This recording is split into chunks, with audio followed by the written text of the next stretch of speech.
Bonsoir à tous, bienvenue dans le 19-20. Dans l'actualité de ce samedi 23 mai en Provence-Alpes, mobilisation planétaire contre Monsanto. Des marches ont eu lieu dans notre région aussi ce samedi pour réclamer une alimentation plus saine et une agriculture durable, locale et écologique.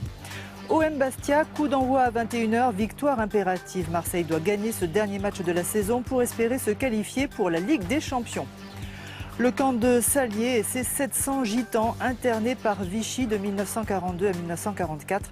Une réalité longtemps occultée, les descendants se battent contre l'oubli.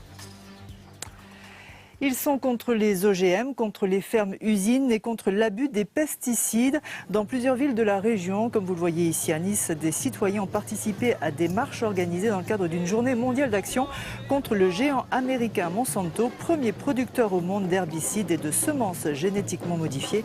À Avignon, la contestation s'est organisée sous la forme d'un pique-nique dans le centre-ville. Reportage de Robert Papin et de Joe Lovette. Produits du jardin, légumes bio ou petits plats préparés chez soi, un pique-nique avant tout garanti, sans OGM et sans pesticides. Du pain complet qui est fait dans le Vaucluse par un paysan boulanger. Vous avez de la salade qui vient de Molégès dans les Bouches-du-Rhône, un producteur en biodynamie. Le fromage, ça vient de la ferme du Mas de Carles qui est dans le Gard. Et puis après au niveau de là, c'est donc un petit flan aux feuilles de blette. 100% végétal. Ici, l'ennemi numéro 1 s'appelle Monsanto et son désherbant chimique distribué dans le monde entier, le Roundup. Un produit que l'Organisation mondiale de la santé a classé cancérogène. Et de son côté, Greenpeace International vient de sortir un rapport concernant les effets sur la santé et sur l'environnement de tous les pesticides. Greenpeace, aujourd'hui, suite à ce rapport, il demande à ce que les pesticides soient retirés du marché de façon progressive et que les agriculteurs passent à un autre mode agricole et arrêtent d'utiliser des substances nocives pour la santé et l'environnement.